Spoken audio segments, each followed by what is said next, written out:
Совсем недавно, 31 июля, была уже третья годовщина со дня убийства нашего коллеги, журналиста Архана Джемаля. Этот человек, который, несмотря на то, что был российским журналистом, несмотря на то, что работал в России на российские издания, был таким достаточно целеустремленным и честным, самоотверженным защитником и крымских татар, и украинского суверенитета. Достаточно просто напомнить, что он был одним из тех людей, которые не побоялись и в 2014 году, в самый разгар боев, отправился на оккупированную так называемую ДНР-территорию для того, чтобы вытащить из плена и вернуть на свободную украинскую территорию кировоградских десантников. Это действительно был, вот такой настоящий подвиг. Подвиги Архана, они касались не только вот каких-то таких вот действительно отчаянных вещей. Он был одним из тех, по-моему, вообще исключительно малого количества людей, которые продолжали до самого последнего, даже в эфире пропагандистских телеканалов российского телевидения, обличать российскую оккупацию Украины, российскую оккупацию Крыма, агрессию на территории Донбасса, был в самых разных горячих точках. Я с ним работал, знаю, что он был однажды тяжело ранен в Ливии во время наступления на ливийскую столицу Триполи.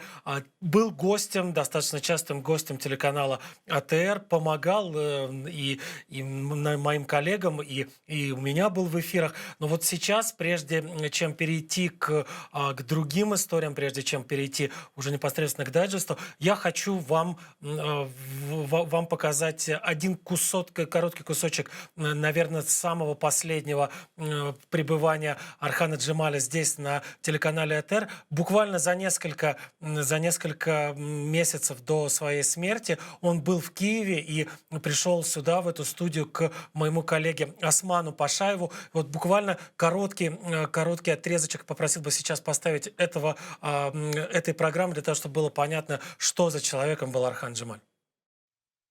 Так, как она поступает. Она не может прессануть весь крымско-татарский народ, как в 1944 году, хотя, может быть, и хотелось бы.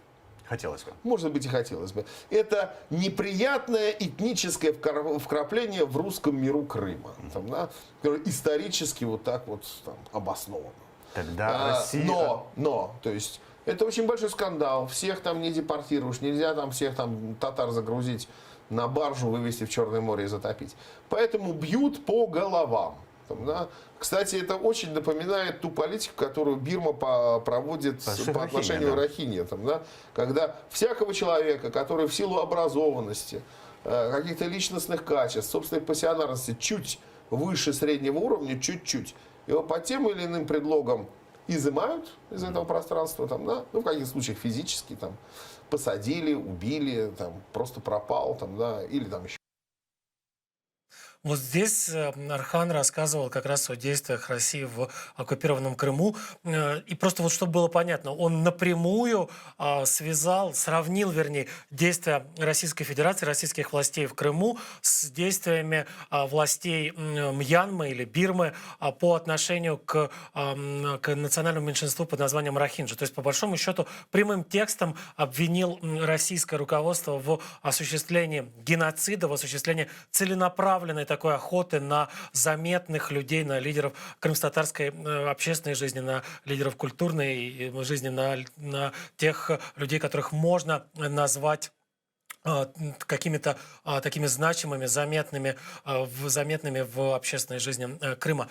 Замечу, конечно, что Архану вряд ли все это могли простить, и он погиб во время командировки в Центральноафриканскую Республику. Судя по всему, не могу утверждать на 100%, но потому что нет окончательного вывода суда, следствие непонятно, каким образом продолжается, непонятно, кто это следствие ведет.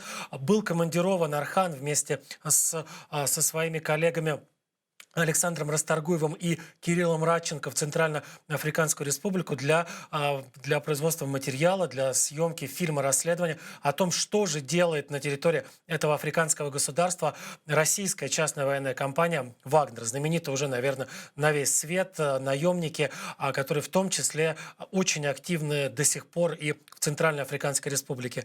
Архана и двух его коллег хладнокровно расстреляли на блокпосту, появлялись появлялись появлялась какая-то информация о том, что это были грабители, о том, что это, значит, их перепутали с кем-то еще и тому подобное. Но все это выглядит абсолютно каким-то невероятным враньем по той простой причине, что понятно было всем с самого начала. Они не скрывали, я имею в виду Архан и его коллеги, вся съемочная группа, они получали визы для того, чтобы отправляться в эту Центральноафриканскую республику. Они отправляли запросы в этот ЧВК Вагнера, чтобы те там разрешили им съемку на своей территории. Те никак не отвечали, но совершенно очевидно, они знали и понимали, что вот приехал Архан, вот приехали те люди, которые с ним в одной съемочной группе. Ну и скорее всего, это, собственно говоря, вот эти вот такие частные руки Кремля, не государственные, не спецслужбы, не ФСБ, не армия, не Росгвардия, а вот частные руки Кремля взяли и